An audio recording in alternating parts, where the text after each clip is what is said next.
Kakori case के अभियुक्तों के बचाव हेतु गोविंद बल्लभ पंत की अध्यक्षता में एक समिति का गठन हुआ। HRA यानी हिंदुस्तान रिपब्लिकन एसोसिएशन द्वारा 9 अगस्त 1925 को उत्तर रेलवे के लखनऊ सहारनपुर क्षेत्र के काकोरी नामक स्थान पर 8 डाउन ट्रेन पर डकैती डालकर सरकारी खजाना लूटने की घटना को काकोरी कांड के नाम से जाना जाता है।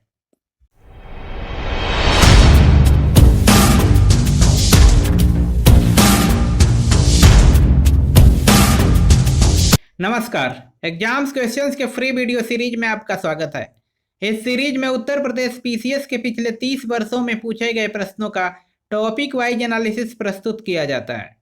आज के वीडियो में उत्तर प्रदेश PCS द्वारा 2014 के प्रीलिम एग्जाम में पूछे गए मॉडर्न हिस्ट्री ऑफ इंडिया यानी आधुनिक भारत के इतिहास के सभी प्रश्नों का डिटेल्ड एनालिसिस प्रस्तुत किया जाएगा। चलिए शुरू करते हैं। क्वेश्चन नंबर 1, निम्नलिखित में से किस एक अधिनियम द्वारा भारत में संघीय न्यायालय की स्थापना की गई थी? पहला, भारतीय परिषद अधिनियम 1861, दूसरा, भारत सरकार अधिनियम 1909, तीसरा, भारत सरकार अधिनियम 1919, चौथा, उपर्युक्त में से कोई नहीं। जिसका सही जवाब है चौथा, उपर्युक्त में से कोई नहीं। भारत में संघीय न्यायालय की स्थापना भारतीय शासन अधिनियम 1935 में की गई। इस अधिनियम में संघ की राजधानी दिल्ली में एक केंद्रीय न्यायालय की स्थापना का उपबंध था। इसमें प्रमुख न्यायाधीशों के अतिरिक्त 3 अन्य न्यायाधीश एवं 2 सहायक न्यायाधीशों की नियुक्ति का प्रावधान था। 1 अक्टूबर 1937 में यह न्यायालय कार्यरत हो गया। अगला प्रश्न, बंगाल के विभाजन के समय बंगाल का लेफ्टिनेंट गवर्नर कौन था? पहला, सर एंड्रयूज फ्रेजर, दूसरा, H.H. रिजले, तीसरा, ब्रोर्डिक, चौथा, A.T. अरुंडेल। जिसका सही जवाब है पहला, सर एंड्रयूज फ्रेजर। बंगाल विभाजन के समय बंगाल का lieutenant governor sir Andrews Fraser थे। सर एंड्रयूज फ्रेजर भारतीय सिविल सेवा का अधिकारी थे। बंगाल विभाजन में इनकी महत्वपूर्ण भूमिका थी। फ्रेजर पुलिस सुधार से संबंधित आयोग के प्रमुख थे। अगला प्रश्न, ब्रिटिश पत्रकार H.W. नेविन्सन जुड़े थे। पहला, असहयोग आंदोलन से, दूसरा, सविनय अवज्ञा आंदोलन से, तीसरा, स्वदेशी आंदोलन से, चौथा, भारत छोड़ो आंदोलन से। जिसका सही जवाब है तीसरा, स्वदेशी आंदोलन से। ब्रिटिश पत्रकार H.W. नेविन्सन स्वदेशी आंदोलन 1905 से जुड़े थे। सविनय अवज्ञा आंदोलन में वेब मिलर नामक अमेरिकी पत्रकार मौजूद था। लुई फिशर का संबंध भारत छोड़ो आंदोलन से है। अगला प्रश्न, महात्मा गांधी ने अपनी निम्न पुस्तकों में से किसमें ब्रिटिश पार्लियामेंट को बांझ और वेश्या कहा है? पहला, सर्वोदय अथवा यूनिवर्सल डॉन, दूसरा, biography the story of my experiment with truth, तीसरा, हिंद स्वराज, चौथा, द स्टोरी ऑफ अ सत्याग्रही। जिसका सही जवाब है तीसरा, हिंद स्वराज। हिंद स्वराज नामक पुस्तक में गांधी जी ने ब्रिटिश पार्लियामेंट को बांझ एवं वेश्या कहा था। हिंद स्वराज पुस्तक गांधी जी द्वारा मूलतः गुजराती भाषा में लिखी गई थी। इसे गांधी जी ने अपनी इंग्लैंड से दक्षिण अफ्रीका की यात्रा के समय पानी के जहाज में लिखी थी। अगला प्रश्न, जलियांवाला बाग नरसंहार पर कांग्रेस जांच समिति की रिपोर्ट के प्रारूप लिखने का कार्य सौंपा गया था। पहला, जवाहरलाल नेहरू को, दूसरा, महात्मा गांधी को, तीसरा, C.R. दास को, चौथा, फजलुल हक को। जिसका सही जवाब है दूसरा, महात्मा गांधी को। इस समिति के सदस्य मोतीलाल नेहरू थे, वह अध्यक्ष मदन मोहन मालवीय थे। जलियांवाला बाग हत्याकांड से ही कुपित होकर उधम सिंह ने लंदन में जनरल ओ डायर की हत्या कर दी।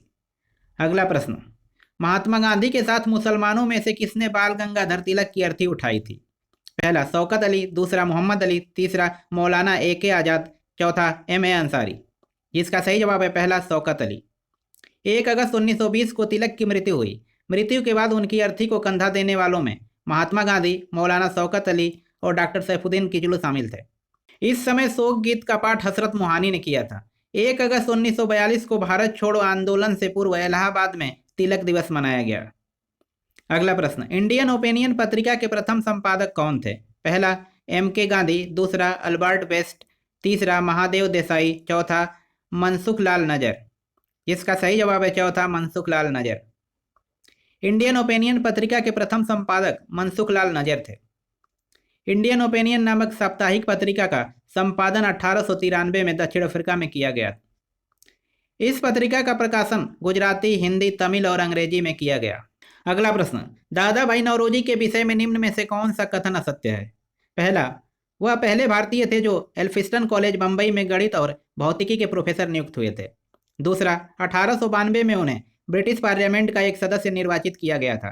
तीसरा, उन्होंने एक गुजराती पत्रिका रफ्त गुफ्तार का आरंभ किया था। चौथा, उन्होंने 4 बार भारतीय राष्ट्रीय कांग्रेस की अध्यक्षता की थी। जिसका सही जवाब है चौथा, उन्होंने 4 बार भारतीय राष्ट्रीय कांग्रेस की अध्यक्षता की थी, क्योंकि दादा भाई नौरोजी कांग्रेस के अध्यक्ष 4 बार नहीं बल्कि 3 बार बने थे। दादा भाई नौरोजी सर्वप्रथम 1886 में कांग्रेस के कलकत्ता अधिवेशन की अध्यक्षता की थी। तत्पश्चात उन्होंने लाहौर अधिवेशन 1893 ईस्वी व कांग्रेस के कलकत्ता अधिवेशन 1906 ईस्वी की अध्यक्षता की थी। दादा भाई नौरोजी ने Bombay association, east India association तथा लंदन इंडिया एसोसिएशन की स्थापना की और रफ्त गुफ्तार पत्रिका का संपादन भी किया था। अगला प्रश्न, भारतीय राष्ट्रीय कांग्रेस का अंतिम अधिवेशन जिसमें बाल गंगाधर तिलक ने भाग लिया था। पहला, कलकत्ता अधिवेशन 1906, दूसरा सूरत अधिवेशन 1907, तीसरा कलकत्ता अधिवेशन 1917, चौथा अमृतसर अधिवेशन 1919। जिसका सही जवाब है चौथा, अमृतसर अधिवेशन 1919। अमृतसर अधिवेशन 1919 की अध्यक्षता मोतीलाल नेहरू ने की थी। कलकत्ता अधिवेशन 1917 की अध्यक्षता एनी बेसेंट ने की। 1906 में कलकत्ता अधिवेशन में दादा भाई नौरोजी अध्यक्ष थे और कांग्रेस द्वारा पहली बार स्वराज शब्द का प्रयोग किया गया। 1907 के सूरत अधिवेशन की अध्यक्षता रास बिहारी घोष ने की। इसी अधिवेशन के दौरान कांग्रेस का प्रथम विभाजन हुआ। अगला प्रश्न, कांग्रेस के मंच से भारतीय राष्ट्रीय कांग्रेस के किस अधिवेशन में प्रथम बार स्वराज शब्द व्यक्त किया गया था। पहला, बनारस अधिवेशन 1905, दूसरा कलकत्ता अधिवेशन 1906, तीसरा सूरत अधिवेशन 1907, चौथा उपर्युक्त में से कोई नहीं। जिसका सही जवाब है दूसरा, कलकत्ता अधिवेशन 1906। कांग्रेस के मंच से भारतीय राष्ट्रीय कांग्रेस के कलकत्ता अधिवेशन में प्रथम बार स्वराज शब्द व्यक्त किया गया। 1906 के कलकत्ता अधिवेशन की अध्यक्षता करते हुए दादा भाई नौरोजी ने घोषणा की, भारतीय राष्ट्रीय आंदोलन का लक्ष्य स्वराज प्राप्त करना है। सर्वप्रथम कांग्रेस के कलकत्ता अधिवेशन 1906 में ही स्वराज, स्वदेशी बहिष्कार और राष्ट्रीय शिक्षा का प्रस्ताव पास किया गया था। अगला प्रश्न, भारतीय राष्ट्रीय आंदोलन से संबंधित निम्नलिखित घटनाओं पर विचार कीजिए और दिए गए कूट से घटनाओं का सही अनुक्रम पता कीजिए। पहला, बीजी तिलक का निधन, दूसरा, एक अधिनियम के रूप में रौलट एक्ट का पास होना, तीसरा, जलियांवाला बाग नरसंहार, चौथा, भारतीय राष्ट्रीय कांग्रेस का अमृतसर अधिवेशन 1919। घटनाओं का सही कालानुक्रम है, रौलट एक्ट विधेयक पास 18 मार्च 1919, जलियांवाला बाग नरसंहार 13 अप्रैल 1919, कांग्रेस का अमृतसर अधिवेशन 27-28 दिसंबर 1919, बीजी तिलक का निधन 1 अगस्त 1920। अगला प्रश्न, बीजी तिलक के सजा के पश्चात निम्नलिखित में से किसने दया की वकालत की थी और कहा था। संस्कृत के एक विद्वान के रूप में तिलक में मेरी दिलचस्पी है। पहला, रविन्द्रनाथ टैगोर, दूसरा, मैक्स मुलर, तीसरा, बिपिन चंद्र पॉल, चौथा, विलियम जोन्स। जिसका सही जवाब है दूसरा, मैक्स मुलर। बीजी तिलक को सजा सुनाए जाने के पश्चात प्रसिद्ध विद्वान मैक्स मुलर ने 17 फरवरी 1998 को ब्रिटिश काउंसिल के सदस्य जॉन लुबाक को लिखे पत्र में दया की वकालत करते हुए कहा कि संस्कृत के एक विद्वान के रूप में तिलक में मेरी दिलचस्पी है। अगला प्रश्न, काकोरी केस के अभियुक्तों के बचाव हेतु किसकी अध्यक्षता में एक समिति का गठन हुआ था। पहला, आचार्य नरेंद्र देव, दूसरा, गोविंद बल्लभ पंत, तीसरा, चंद्रभानु गुप्ता, चौथा, मोतीलाल नेहरू। जिसका सही जवाब है दूसरा, गोविंद बल्लभ पंत। काकोरी केस के अभियुक्तों के बचाव हेतु गोविंद बल्लभ पंत की अध्यक्षता में एक समिति का गठन हुआ। इस समिति के अन्य सदस्य मोहनलाल सक्सेना, चंद्रभानु गुप्त, अजीत प्रसाद जैन, गोपीनाथ तथा मोतीलाल नेहरू थे। HRA यानी हिंदुस्तान रिपब्लिकन एसोसिएशन द्वारा 9 अगस्त 1925 को उत्तर रेलवे के लखनऊ सहारनपुर क्षेत्र के काकोरी नामक स्थान पर 8 डाउन ट्रेन पर डकैती डालकर सरकारी खजाना लूटने की घटना को काकोरी कांड के नाम से जाना जाता है। अगला प्रश्न, अपनी फांसी से पूर्व निम्नलिखित क्रांतिकारियों में से किस एक ने पीने हेतु दिए गए दूध को अस्वीकार कर दिया और कहा, अब मैं केवल अपनी मां का दूध लूंगा। पहला, राजगुरु, दूसरा, अशफाक उल्लाह, तीसरा, राम प्रसाद बिस्मिल, चौथा, भगत सिंह। जिसका सही जवाब है तीसरा, राम प्रसाद बिस्मिल। अगला प्रश्न, निम्नलिखित में से किसने गांधी इरविन समझौता में महात्मा गांधी के लाभ को सांत्वना पुरस्कार कहा था। पहला, SC बोस, दूसरा, एलन कैम्पबेल जॉनसन, तीसरा, BG हरनिमन, चौथा, सरोजनी नायडू।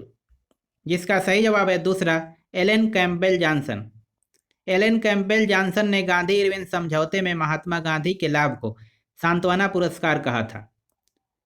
जॉनसन इरविन के जीवनीकार थे। अगला प्रश्न, नई दिल्ली में 1947 में आयोजित अखिल भारतीय कांग्रेस समिति की बैठक में निम्नलिखित में से किसने विभाजन के प्रस्ताव का समर्थन किया था। पहला, गोविंद बल्लभ पंत, दूसरा, सरदार वल्लभ भाई पटेल, तीसरा जेबी कृपलानी, चौथा अबुल कलाम आज़ाद। जिसका सही जवाब है चौथा अबुल कलाम आज़ाद। नई दिल्ली में जून 1947 में अखिल भारतीय कांग्रेस समिति की बैठक में अबुल कलाम आज़ाद ने विभाजन के प्रस्ताव का समर्थन किया था। 14 जून 1947 को कांग्रेस महासमिति की बैठक में गोविंद बल्लभ पंत ने देश के विभाजन का माउंटबेटन योजना को स्वीकार करने का प्रस्ताव पेश किया।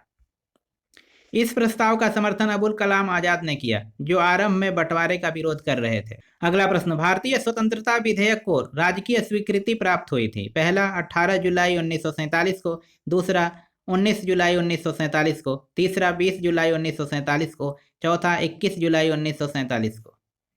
जिसका सही जवाब है पहला 18 जुलाई 1947 को।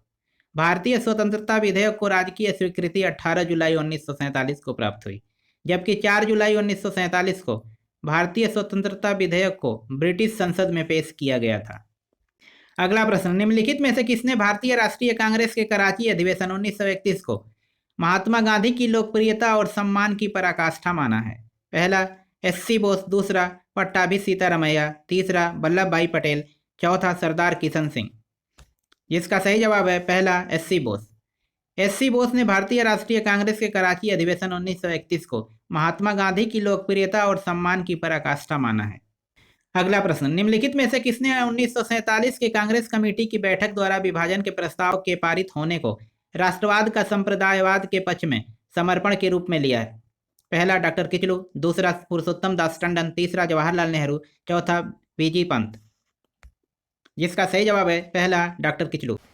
अगला प्रश्न, निम्नलिखित में से कौन एक सही सुमेलित नहीं है? पहला Bhagat Singh, the Indian sociologist, दूसरा सचिंद्र नाथ सान्याल, बंदी जीवन, तीसरा लाला राम सरन दास, द ड्रीम लैंड, चौथा भगवती चरण बोहरा, द फिलोसॉफी ऑफ बम। जिसका सही जवाब है पहला Bhagat Singh, the Indian sociologist, क्योंकि द इंडियन सोशियोलॉजिस्ट के लेखक श्याम जी कृष्ण वर्मा है, न कि भगत सिंह। मैं अनिश्वरवादी क्यों हूँ पुस्तक के लेखक भगत सिंह हैं। इसी क्वेश्चन के साथ इस साल पूछे गए प्रश्न समाप्त हुए। ऐसे ही और वीडियो के लिए एग्जाम्स क्वेश्चंस को सब्सक्राइब करना ना भूलें। धन्यवाद।